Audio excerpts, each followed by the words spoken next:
सद्गुरुनाथ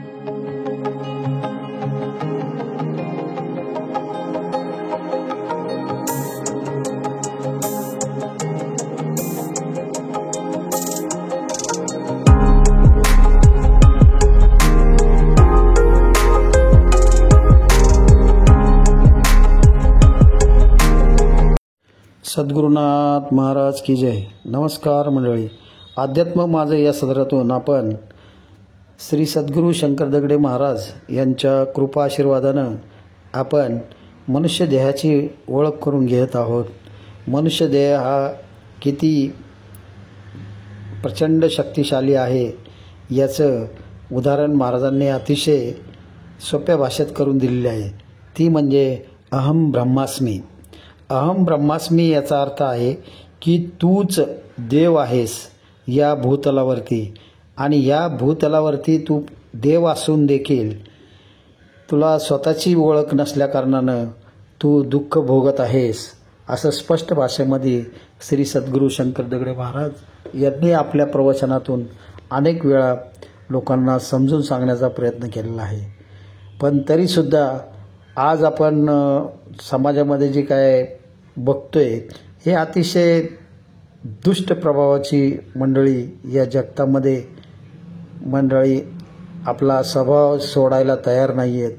आणि या स्वभावामुळे आज जी काय परिस्थिती देशामध्ये निर्माण होत आहे, अतिशय गंभीर स्वरूपाची अशी परिस्थिती देशामध्ये निर्माण झालेली आहे.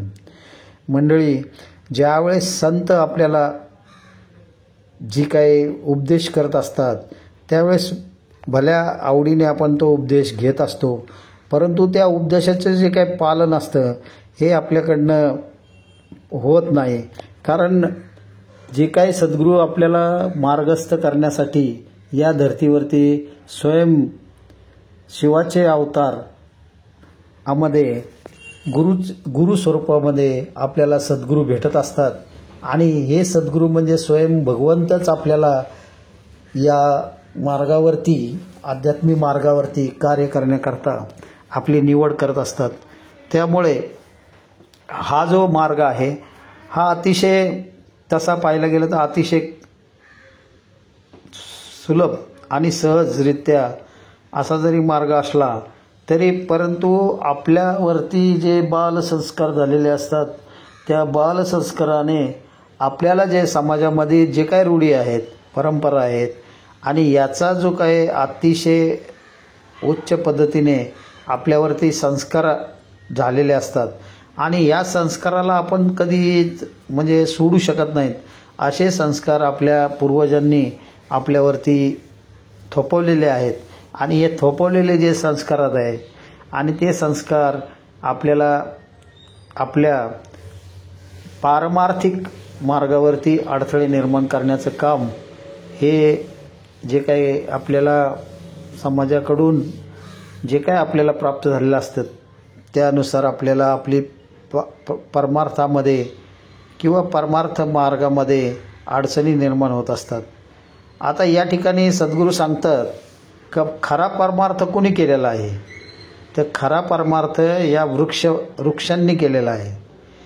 ज्याला ब्रह्मांडाने ज्या स्थानावरती त्याला ठेवलं आहे त्या स्थानावरती राहून त्यांनी संपूर्ण आयुष्य हे तपश्चर्यामध्ये घालवलेलं आहे. आणि त्या तपातून त्यांनी चवी निर्माण केल्या, आंबट, तुरट, गोड असे जे चवी निर्माण केल्या. या चवी म्हणजे एक तपाचं रस आहे. आणि या रसाने तुम्हाला आतापर्यंत ते जगवत आलेले आहेत. तुम्ही त्याला तोडताय, मारताय, हे जरी काही केलं तरीही त्यांचं कार्य काय थांबलेलं नाही आहे. ते त्यांचं कार्य निस्वार्थपणे, अतिशय निस्वार्थपणे आपली जी काय सेवा आहे ही सेवा ते तुमच्यासाठी करत आहेत. रात्रंदिवस, ऊन, पाऊस, वारा यामध्ये तटस्थ उभं राहून तप करत असून हे जे काय आहेत हे जगाच्या कल्याणाकरता या लोकांनी आपलं जे काय तत्व आहे हे सोडलेलं नाही. म्हणून महाराज या ठिकाणी सांगतात, तर ह्या मंडळींनी जे काय परमार्थ आहे तो परमार्थ यांच्याप्रमाणे तुम्हाला परमार्थ करता यायला पाहिजे. आणि ज्यावेळेस तुम्हाला या वृक्षांसारखं ज्यावेळेस तुम्हाला परमार्थ करता येईल त्यावेळेसच तुम्ही खरा परमार्थ तुमच्याकडून घडून येईल. कारण माणसाकडं जर सत्ता आली तर माणूस अतिशय उग्र स्वभावाचा होऊन अतिशय लोकांवरती अन्याय अत्याचार करायला सुरुवात करतो. परंतु महाराज या ठिकाणी सांगतात की बाबांनो, या ठिकाणी तुम्हाला जे काय मी दिलेलं आहे, मीच आहे सर्व तुम्हाला देणारा आणि मीच तुम्हाला त्या ठिकाणी बसवतो. आणि ज्यावेळेस तुमचा जो काय अहंकार आहे आणि तो वाढल्यानंतर तुमच्यामध्ये जे काय निर्माण होणारी भावना आहे आणि त्या भावनांनी जी काही लोक दुखवली जातात आणि या दुखावल्यानंतर जी भावना माझ्याकडे रिटर्नमध्ये येते, त्या भावनेनंतर जर तुमच्याबद्दलचा जो द्वेष आहे तो द्वेष माझ्यापर्यंत येऊन पोचतो आणि त्यावेळेस मला नाईलाज असतो तुम्हाला दंडित करावं लागतं. कारण अनेक उदाहरणं या धर्तीवरती तुम्हाला देण्यासारखी आहेत. अनेक राजे महाराजे या ठिकाणी होऊन गेले, परंतु त्यांना प्रत्युत्तर देणारा किंवा त्यांचा विनाश करणारा एक परमेश्वराने निर्माण केलेला असतो. कारण काय की ज्या मंडळींनी परमेश्वरी शक्तीचा योग्य पद्धतीने वापर केला ती मंडळी या जगामध्ये अजरामर झालेली आहेत. अशी अनेक मंडळी या जगामध्ये आहेत की ती मंडळी तर ज्यावेळेस त्यांच्याकडे धनसंपत्ती वगैरे होती, राजे महाराजांचे महल आज तुम्ही पाहत आहात की असे खंडार बनून पडलेले आहेत की ज्याच्यासाठी त्यांनी दिवस रात्र लोकांचा छळ केला आणि त्या छळातून कमवलेली संपत्ती आपल्या खंडारामध्ये पडलेल्या ह्याच्यामध्ये ना त्याला कधी काही त्यापासून सुख भेटलं. तो सतत त्या अग्नीमध्ये म्हणजे जळत राहिला, परंतु त्याला काही त्या ह्याच्यातनं प्राप्त झालेलं नाही आहे. आणि महाराज या ठिकाणी सांगतात की अशा लोकांना निसर्ग स्वतः बाजूला काढतो. त्याचं कारण असं आहे की ज्यावेळेस लोकांवरती अन्याय अत्याचार व्हायला सुरुवात होती त्यावेळेस त्यांची सीमा एक ठरलेली असते आणि त्या सीमेच्या निसर्गाची जी काय सीमा त्यांनी तोडली तर त्या सीमेच्या पलीकडे गेल्यानंतर मात्र त्यांना वाचवणारं कुणीच नसतं. कारण त्यावेळेस जे काय भगवंताची ती उपासना करत असतील ते भगवंतसुद्धा त्यांच्यावरती रुष्ट होतात आणि त्यांना दंड द्यायला ज्यावेळेस सुरुवात करतात त्यावेळेस मात्र त्यांना कोणीही वाचवू शकत नाही, शिवाय सद्गुरूंशिवाय. मंडळी, या ठिकाणी महाराज सांगतात की आपण आपलं कार्य हे नेहमी चांगल्या पद्धतीने करत राहा. त्यामुळे आपल्यावरती कोणत्याही स्वरूपाचे असं दडपण येणार नाही. आणि या दडपणात आपण जे काही निर्णय घेऊ हे जनहिताचेच आपल्याकडनं निर्णय घेतले गेले पाहिजे. जो राजा जनहिताचं कार्य करतो तोच राजा या ठिकाणी राज्य करू शकतो. मंडळींनो, या ठिकाणी आपण असं बघू शकता की अनेक व्यवसाय करणारे निर्माण होतात, परंतु असेच व्यावसायिक टिकतात की जे परमेश्वराच्या त्या अनुसंधानावर चालतात, कोणालाही लुटत नाहीत. कुणी जरी काही हे केला तरी त्यांच्यावरती परोपकार केला जातो. त्यांना योग्य मार्ग देऊन त्यांना मार्गस्थ केलं जातं. आणि अशी जी काही मंडळी आहेत त्यात जे काय नफा त्यांना होतो त्या नफ्यातून थोडाफार पैसा हे जनहितार्थ करता वापरला जातो. असे अनेक मंडळी या जगतामध्ये आजही विराजमान आहेत आणि त्यांचे उदाहरण देण्यासारखे अशी आपण जर पाहिली तर भारतामध्ये अशी अनेक मंडळी आहेत की ती अशी पारमार्थिक कार्य करत असल्यामुळे अनेक संपत्तीचे मालक ते आहेत, तर त्यांना कधीही कोणाकडं हात पसरण्याची गरज पडत नाही. कारण ही लोक भगवंताच्या सांगितल्यानुसारच कार्य करत असल्याकारणानं हे खरं पारमार्थिक मंडळी आहेत की ज्यांनी आपल्या स्वकर्तृत्वावरती, आपल्या स्वबलावरती हे कार्य करून लोकांच्या कल्याणाकरता अन्नदानाचं परमार्थ करत असतात. अन्नदानाचे परमार्थ करून लोकांना रोजगार उपलब्ध करून त्यांचं जीवनमान कसं सुधारित होईल यावरती जो अधिकारी काम करत असतो, जे मंडळी जे काही कार्य करत असतात, असेच अधिकारी पुढं नावारूपाला येतात आणि अतिशय उच्च पदावरती जाऊन पोचतात, यात शंका नाही. कारण या ठिकाणी सद्गुरू स्वतः सांगतात की या तुम्ही जे काय माझ्याकडे येत असता, जे काय तुम्ही मला मागत असता, हे मी तुम्हाला देत असतो.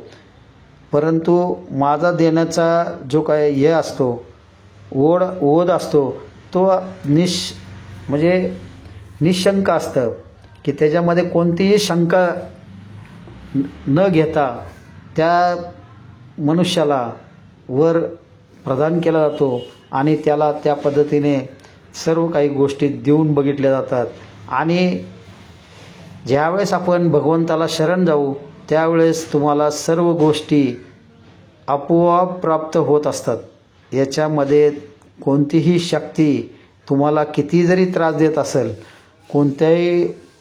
किती जरी तुम्हाला त्रास झाला तरी त्या भगवंताशी एकनिष्ठ राहा. आणि जोपर्यंत तुम्ही एकनिष्ठ राहणार नाही तोपर्यंत तुमची प्रगती कधीही होणार नाही. आणि जरी प्रगती जरी झाली तरी ती जर अयोग्य पद्धतीने जर तुम्ही कार्य करत असाल तर तुमची जरी प्रगती झाली असेल तरी तुमची प्रगती काही काळानंतर ही नष्ट व्हायला सुरुवात होते. हे मात्र पक्का ध्यानात ठेवा. मंडळींनो, या ठिकाणी सद्गुरू सांगतात की अनुग्रह सगळी मंडळी घेतात, अनुग्रह सगळी मंडळी घेतात आणि जपमाला ही सर्व मंडळी जपतात, परंतु आपला स्वभाव गुण काय बदलायला तयार होत नाहीत. कारण जोपर्यंत आपला स्वभाव त्यातनं आपला बदलत नाही तोपर्यंत परमार्थ तुमच्याकडनं घडणार नाही. आणि जोपर्यंत योग्य तो परमार्थ तुमच्याकडनं जोपर्यंत घडत नाही तोपर्यंत तुम्ही त्या फलप्राप्तीला प्राप्त होणार नाही, जे सद्गुरूंना अपेक्षित आहे. सद्गुरू या ठिकाणी सांगतात ही जी काही वृक्ष आहेत ही खरं परमार्थ करतात आणि ही जगाच्या कल्याणासाठी खरा परमार्थ करून ही जगाच्या कल्याणासाठी विभूती बनवून उभी आहे. ही विभूती लोकांच्या कल्याणासाठी, ही विभूती म्हणजे नुसती राख म्हणतो आपण त्यांची. विभूती म्हणजे काय की एक राख असते, झाडांची राख. ती राखेने अनेक मोठे मोठे रोग नाहीसे होतात. केवळ सद्गुरूंच्या आशीर्वादानं ज्यावेळेस ती विभूती दिली जाते, ती नुसती विभूती आपल्याला बघायला ती नुसती राख असते, परंतु त्या विभूतीने अनेक आजार, अनेक दुःख त्यापासून दूर होतात. हे घडतं कसं तर त्याचं एक मुख्य, आता मी तुम्हाला त्याच्याबद्दलची एक सविस्तर अशी माहिती देणार आहे. आणि ती माहिती आपण कशी आहे याबद्दल अतिशय सुंदर अशी माहिती महाराजांनी या ठिकाणी सांगितलेली आहे की ज्यावेळेस आपण साधना करत असतो, 1 माळ जपली किंवा 2 माळा जपल्या, 3 माळा जपल्या, 1000 माळा जपल्या, ह्या माळा जपण्याचा आपल्याला अहंकार होता कामा नये की मी इतक्या माळा जपतो, मी इतक्या हे करतो, मी अमुक करतो, तमुक करतो. अशा कोणत्याही प्रकारची वाच्यता याच्यातनं करायची नसते.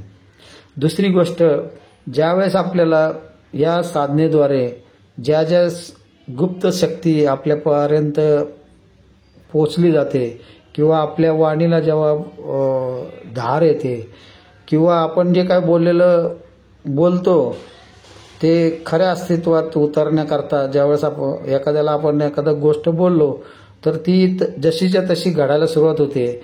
त्यावेळेस साधनेमधनं सद्गुरूंच्या आशीर्वादामुळं या गोष्टी घडत असतात.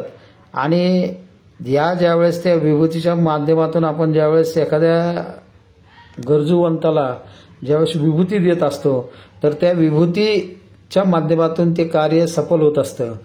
आणि हा जो काही आशीर्वाद असतो हे स्वयं भगवंत त्या ठिकाणी येऊन त्या माणसाची अडचण सोडवण्याकरता किंवा त्या माणसाला आपल्या स्वतःहून आपल्याकडे पाठवलं जातं आणि त्यांची जी काय अडचण आहे ती अडचण सोडवण्याचं जे काही श्रेय आहे हे आपल्यापर्यंत देण्याचं कार्य हे सुद्धा एक सद्गुरू करत असतात.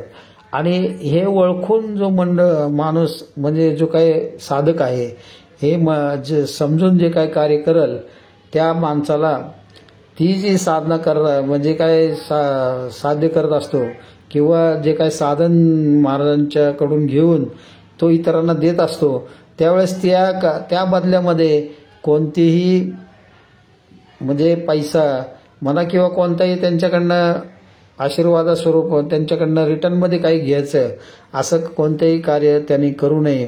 कारण जर तो करत असेल तर त्याच्याकडे जे काही विद्या साधनेच्या माध्यमातून आलेली असते तर त्या साधनेचं जे काय फळ असतं तर ते हळूहळू नष्ट व्हायला सुरुवात होते. तर मंडळीनं या ठिकाणी असं आहे की जेवढं आपण साधनेमध्ये राहू तेवढी आपली जी काय भगवंत प्रतीची जी काय शक्ती असते ती हळूहळू आपल्या शरीरामध्ये वाढत असते. आणि ही वाढत असताना असं आहे की ती जर निस्वार्थपणे जर ती सांभाळली आपण म्हणजे जर आपल्याला ती साधना जर अतिशय चांगल्या पद्धतीने जर तुम्ही साधना केली तर समोरच्या व्यक्तीच्या मनामध्ये काय चाललेलं आहे आणि तो कोणत्या भावनेने आपल्याला बोलत आहे हे आपल्याला स्पष्टपणे कळू शकतं. आणि तो जरी आपल्याला बोलत नसेल किंवा त्यांनी जरी आपल्याला बोललं नाही तरी तो काय बोलतोय मनामध्ये जो काही विचार करतोय ते आपल्याला स्पष्टपणे कळू शकतं. आणि ज्यावेळेस आपण अशा पद्धतीने ज्यावेळेस बोलत असतो आणि समोरची व्यक्ती जर आपल्याला ह्याच्या पद्धतीने जर ती हे करत असेल तर अशा वेळेस आपल्याला समजून येते की ती व्यक्ती कशी आहे आणि त्याबद्दल आपण जर जाणलं आणि ती व्यक्ती जर वाईट स्वभावाची असेल आणि जर तिला आपण विभूतीच्या आशीर्वादाने एखादी विभूती देऊन त्याचं कल्याण होण्याकरता जर आशीर्वाद परमेश्वराकडे मागितला आणि ते विभूती जर त्या माणसाला दिली तर त्या माणसाचं जर कार्य व्हायला सुरुवात होते. परंतु त्याला जे काय आपण सांगितलेलं असतं की बाबा रे ही विभूती तुला देतोय परंतु या विभूतीचा गैरवापर तू करू नकोस असं सांगून सुद्धा जर तो गैरवापर त्याचा जर त्या विभूतीचा जर करत असेल तर त्याला भोग भोगावा लागतो. तर या ठिकाणी सद्गुरू सांगतात मी तर तुला सांगितलं परंतु जे काही कार्य होत आहे ते भगवंतानी केलेलं आहे असं ज्यावेळेस तू म्हणशील म्हणजे जे काही तुझ्याकडनं कार्य होतं दिवसभरामध्ये जे कार्य मी केलं असं म्हणण्यापेक्षा भगवंतानी केलं असं म्हण. म्हणजे भगवंतानी जर केलं असं जर तू म्हणालास तर त्याचा भोग भोगायला भगवंत तयार आहे. परंतु ज्यावेळेस तू म्हणशील की हे मी कार्य केलं त्यावेळेस सद्गुरू स्वतः सांगतात की हे भोग भोगायला मी तयार नाही आहे. म्हणजे तू केलंयस ना मग तूच भोग.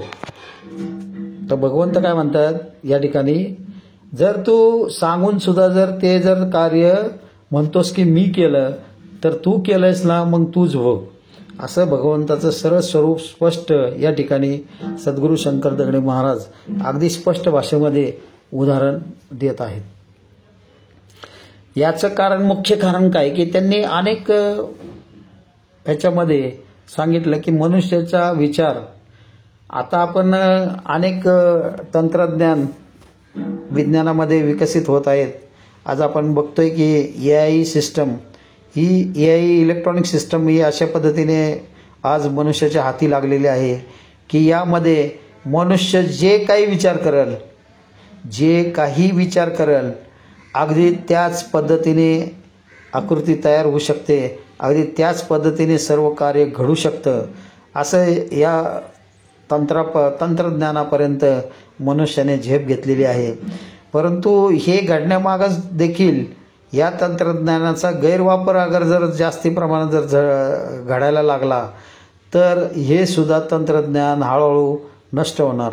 कारण या तंत्रज्ञान निर्माण करण्याकरता ज्या भक्ताने ज्या उद्देशानं ते निर्माण केलं, हे जलकल्याणासाठी त्याचा वापर करण्याकरता त्यांनी त्याचं जे काही यंत्रसाधनं निर्माण केली, ही साधना केल्याशिवाय कोणत्याही जे काही वैज्ञानिक असो, वैज्ञानिक म्हणजे साधकच आहे, एक प्रकारचा साधक आहे. वैज्ञानिक याचा अर्थ काय की तो साधक आहे, की त्या साधकाने त्याच्या मनामध्ये जे काही विचार आले त्याला त्याने प्रत्यक्ष उतरवण्याचं जे कार्य केलं त्याला म्हणतात साधक.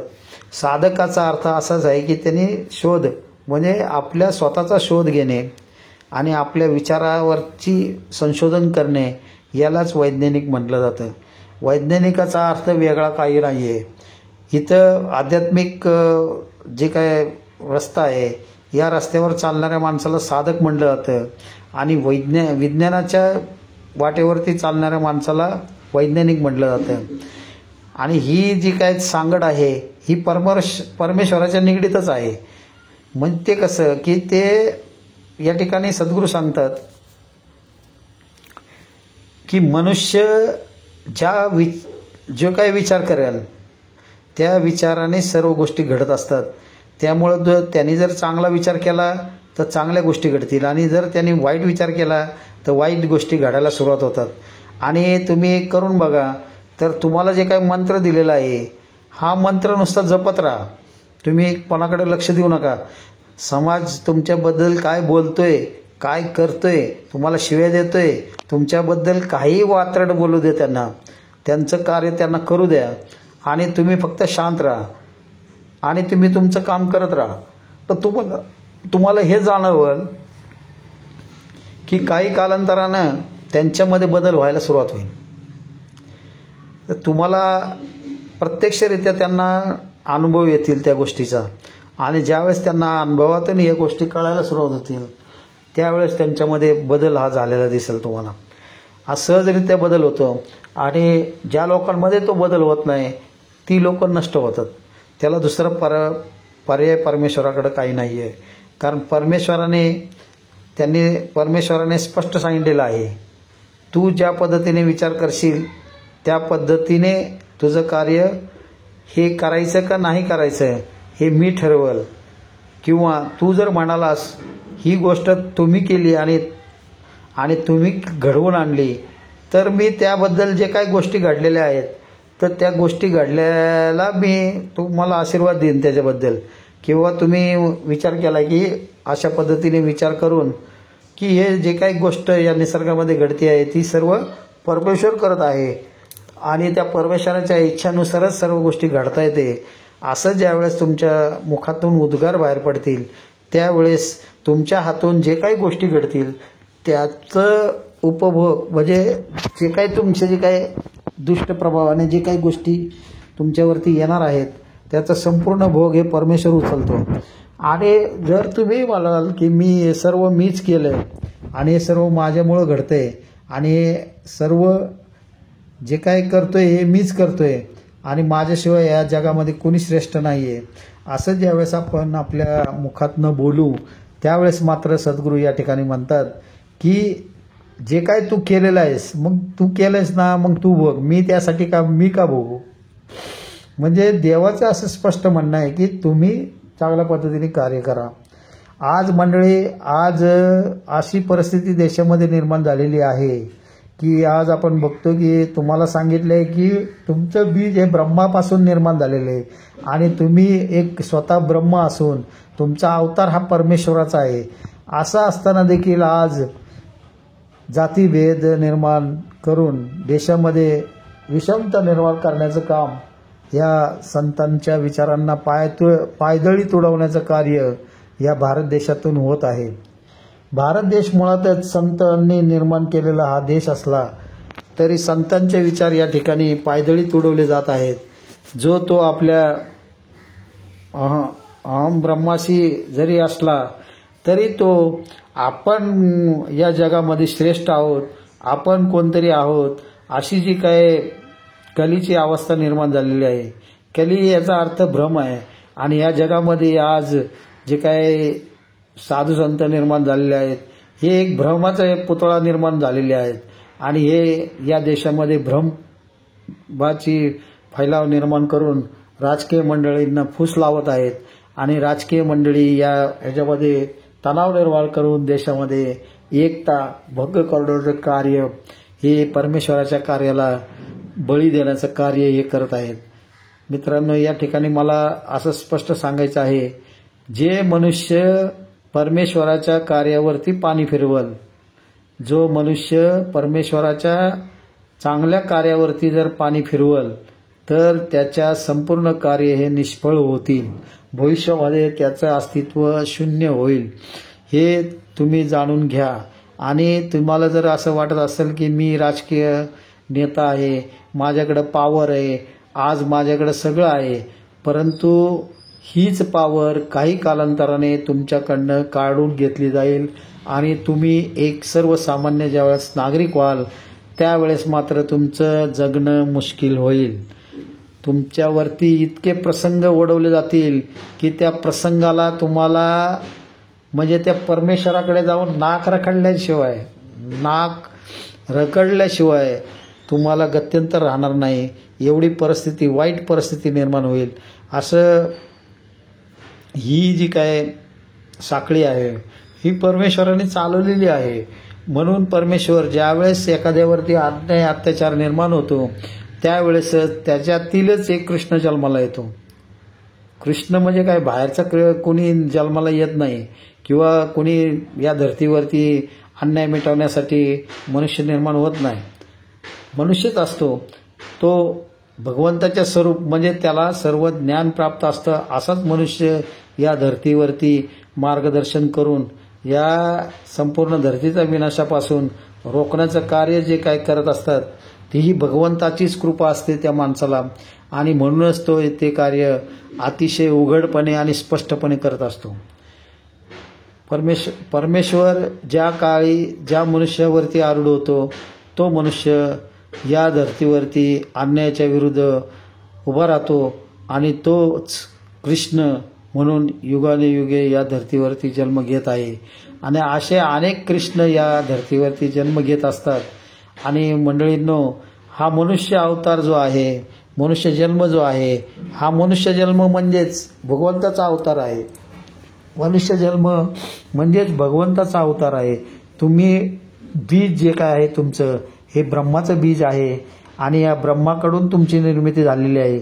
आणि ब्रह्माकडून निर्मिती झाल्यानंतर तुम्ही त्या ब्रह्मासारखं वागण्याचं सोडून तुम्ही अगदी दानवासारखं वागणं चालू केलेलं आहे.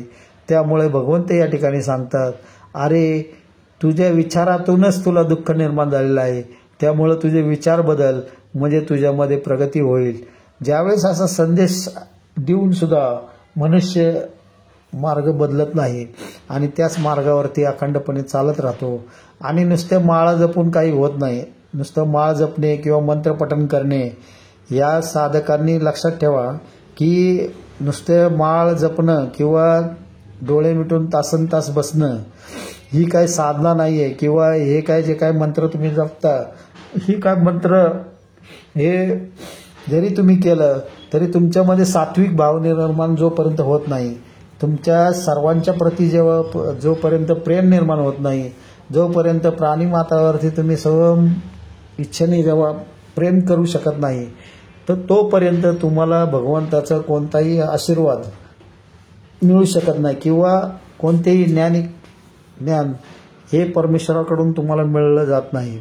आणि त्यांच्याकडनं दिलेली शक्ती ही तुमच्याकडे राहत नाही. कारण ही शक्ती राहण्याकरता तुम्हाला खरा परमार्थ करावा लागेल. खरा परमार्थ ही वृक्ष करत आहेत.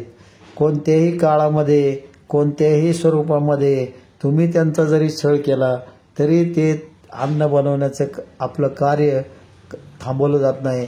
त्याच्यामध्ये कधीही त्याच्यामध्ये कधीही फूट पडली जात नाही किंवा त्यांना त्याच्यातनं कधीही म्हणजे तुम्हाला दुखवलं जात नाही. त्यांच्याकडनं तुम्हाला काही बोललं जात नाही. त्यांच्याकडनं तुम्ही त्यांच्या फांद्या कापून टाका, तुमचं त्यांना हे करून टाका, म्हणजे तोडलं तरी ते तुम्हाला काही बोलत नाहीत.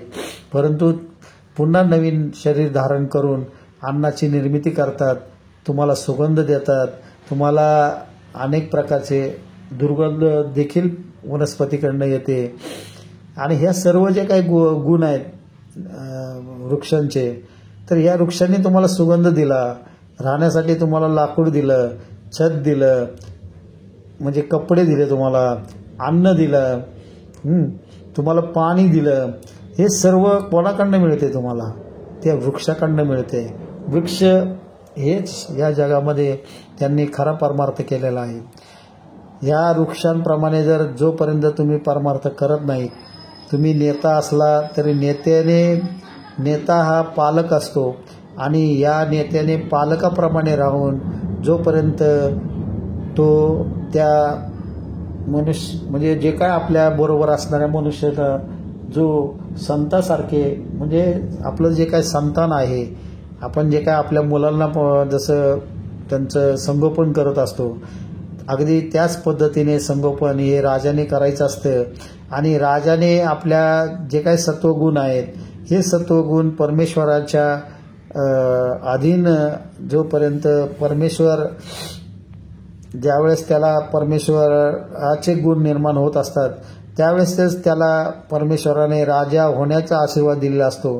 परंतु ज्या काळी जेव्हा तो परमेश्वराला म्हणजे हात जोडून असा बोलत असतो की हे परमेश्वरा, तू मला जर या राज्याचा राजा बनवला तर मी सर्वांचे कल्याण करीन आणि त्यांचे म्हणजे त्याचे पालनपोषण अगदी चांगल्या प्रकारे करून, असं ज्यावेळेस तुम्ही त्यांना विनंती करता त्यावेळेस तुम्ही राजे बनता. परंतु ज्यावेळेस तुम्ही राजे बनता आणि राजा बनल्यानंतर माझ्यासारखा कुणीच नाही, आणि असा ज्यावेळेस तुमच्या मनामध्ये जेव्हा भ्रम निर्माण होतो आणि त्या लोकांवरती अत्याचार अन्याय करायला सुरुवात करता, त्यावेळेस निसर्गाची शक्ती तुम्हाला त्या अधिकारापासून दूर ठेवायला सुरुवात करते. म्हणजे त्या काळापासून तुमची अधोगती व्हायला सुरुवात होती.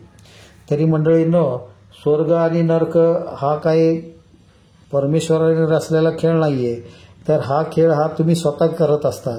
स्वर्ग पण इथंच आहे, नरक पण इथंच आहे. जे काय तुम्ही करणार आहे त्याचा भोग तुम्हाला घ्यावाच लागणार आहे. आणि जोपर्यंत तुमचा भोग तुम्ही घेत नाही संपूर्णपणे, तोपर्यंत तुमची त्यातनं सुटका होत नाही. तर त्याचं मुख्य असं उदाहरण तुम्हाला मी देतो की तुम्हाला त्याची अतिशय नजदीकीने खात्री पटेल. तर मनुष्य मृत्यूच्या दारावर उभा असतो, त्यावेळेस मन हे आत्म्याबरोबर असतं आणि मन आत्म्याला जे काय विचार सांगत असतं तेच परमेश्वर म्हणून जो आत्मा आपल्या शरीरामध्ये विराजमान आहे, तो ते सर्व ऐकत असतो आणि तो ठरवत असतो की तुम्हाला पुढील जन्म द्यायचा की नाही द्यायचा. आणि पुढील जन्म जर तुम्हाला घ्यायचा आहे तर त्यावेळेस तुम्ही जे काही विचार कराल त्या विचारावरतीच सर्व काही अवलंबून असतं आणि त्या विचारानंच ज्या काही गोष्टी असतात हे घडत असतात. त्यामुळे तुम्ही जर ज्या भावना त्या ठिकाणी ठेवाल, अगदी त्याच भावनेमध्ये तुमचा पुनर्जन्म त्याच मनुष्य देहात होतो. आणि याचं मुख्य अनेक अशी उदाहरणं आहेत की मनुष्य 5व्या मजल्यावरनं पडतो आणि पडून सुद्धा खाली जिवंत असतो. आणि ज्यावेळेस तो 5व्या मजल्यातनं खाली पडत असतो त्यावेळेस जो काय अंधारमय प्रवास तो करत असतो, त्या कालामध्ये ही संपूर्ण सृष्टी त्याला ठेवायचं का ना ठेवायचं याचा विचार विनिमय करत असते. आणि ह्या विचारातून ज्यावेळेस ही सृष्टी ठरवते की या माणसाला पुढं कार्य सोपवायचं आहे की नाही सोपवायचं, ज्यावेळेस अशा हे ठरवलं जातं त्यावेळेसच त्याचा पुन्हा त्याच शरीरामध्ये पुनर्जन्म होत असतो. परंतु हा जो काही प्रवास आहे हा प्रवास अत्यंत आपल्या विचारावरतीच अवलंबून आहे. आणि या विचारावरती आज ना उद्या वैज्ञानिकाला सुद्धा याचा सविस्तर असा त्यांच्या हाती काही कार्य मंडळींना लागण्याच्या तयारीत आहेत. आणि ह्याच्यावरती संशोधन अतिशय जवळीक आलेला आहे आणि आज ना उद्या याच पद्धतीने तुम्हाला जन्म आणि मरण हे यांत्रिक पद्धतीने घेण्याचा अधिकार निसर्ग या मनुष्याला देणार आहे. परंतु त्याचा जर विघ्न निर्माण होण्याचं कार्य देखील या मंडळी अगर जर करायला लागली तर संपूर्ण सृष्टीचा विनाश हा ठरलेला आहे. त्याच्यात काहीही हे नाही आहे. म्हणून या ठिकाणी सद्गुरू शंकर दगडे महाराज सांगतात की ह्या सृष्टीचा विनाश होणार आहे, परंतु याच्यामध्ये अनेक मंडळी म्हणजे अनेक जीव याच्यात मारले जातील. परंतु याचं जे काय आहेत जे भक्ती मार्गावरती म्हणजेच खऱ्या अनुसंधानावरती आहेत अशीच मंडळी या भूतलावरती राहतील आणि बाकीची मंडळी या भूगर्भामध्ये विलीन होऊन जातील. असे प्रकारचं भविष्य देखील महाराजांनी सांगितलेलं होतं आणि अगदी त्याच वळणावरती आज सृष्टीचं जे काय निसर्गाची जी काही कमाल आहे तर ही निसर्गाची कमाल प्रत्यक्षरित्या बघण्याचा आपल्याला प्रसंग येईल का काय, असा प्रसंग आपल्यावरती ओढवेल का काय, अशा पद्धतीने आज निसर्गामध्ये परिस्थिती निर्माण झालेली आहे. आज आपण बघू शकताय की आज अनेक मोठमोठे दगडाचे गोळे हे धरतीच्या बाजूने येण्याच्या मार्गावर आहे. मनुष्याने निसर्गाची केलेली हानी भरून काढण्यासाठी निसर्गाची पुनर्रचना होत असते. त्यावेळी या ब्रह्मांडामध्ये अनेक हालचाली निर्माण होऊन या नवीन सृष्टीची निर्मिती होत असते. पुन्हा तीच सृष्टी या भूतलावरती निर्माण होऊन मनुष्याला नवीन मार्ग, नवीन अस्तित्व आणि जे काय त्याच्याकडे जे ब्रह्मज्ञान याच्या अगोदर त्याला मिळालेलं होतं अत्यंत त्याचा हळूहळू विनाश होत राहतो. जसं तुम्ही पाहिलं असेल की पूर्वी TV हे ट्यूबमध्ये येत होते, वॉल पद्धतीचे TV होते. ते वॉलाचे TV जाऊन आता आपल्याला पातळ स्क्रीनमध्ये TV येऊ लागलेले आहेत. आता हे जे अस्तित्व आहे निसर्गाचं हे विकसित होत असतं. जसं विकसित होत जातं तसतसे अनेक चमत्कार या सृष्टीवर होत असतात. परंतु ज्यावेळेस या सृष्टीवरती निर्माण होईल त्यावेळेस आता आपल्याकडं आपण पाहू शकता की सृष्टीचा विनाश करण्यासाठी अणुबॉम्ब सारखे शस्त्र या देशामध्ये, आपल्या संपूर्ण देशामध्ये सर्व राजकीय लोकांकडं त्याचं अस्तित्व आहे. परंतु काही मंडळींच्या विचारानं या सृष्टीचा अणुबॉम्बाने सुद्धा विनाश होऊ शकतो आणि काही आकाशीय घटना किंवा नैसर्गिक घटनांमधून सुद्धा आपला विनाश हा ठरलेला आहे. कारण हे सर्व काही जे काही घडत असतं हे मनुष्याच्या विचारातनं घडत असतं. त्यामुळं माझी सर्वांना हात जोडून अशी विनंती आहे की या व्हिडिओच्या माध्यमातून मला हाच संदेश द्यायचा आहे की या सृष्टीवरती जेवढे काही जीव, जंतू, वनस्पती याच्या जीवाचा संपूर्ण अधिकार हा माणसाकडे दिलेला असल्यामुळे माणसाने आपल्या चांगल्या विचारातून सृष्टीची निर्मिती करावी आणि या सृष्टीला योग्य तो आधार, योग्य तो विकास त्याचा व्हावा. मनुष्याने आपल्या विचारातून सृष्टीचा विनाश करू नये असं मला या व्हिडिओच्या माध्यमातून संपूर्ण माझ्या चाहत्यांना, माझ्या सर्व गुरुबंधूंना आणि माझ्या देशबांधवांना हे सांगणं आहे की आपण आपल्या विचारातनं चांगल्या सृष्टीची निर्मिती करा व या जगाला शांततेचा मार्ग बहाल करावा. आणि मंडळींनो, हा व्हिडिओ आपल्याला कसा वाटला याबद्दल कळवायला निश्चितच विसरू नका आणि चॅनलला जर सबस्क्राईब केले नसेल तर नक्की सबस्क्राईब करा आणि आपल्या अध्यात्म एक शरीरातील शक्तिशास्त्र आहे हे पुढील भागामध्ये पाहायला विसरू नका. धन्यवाद.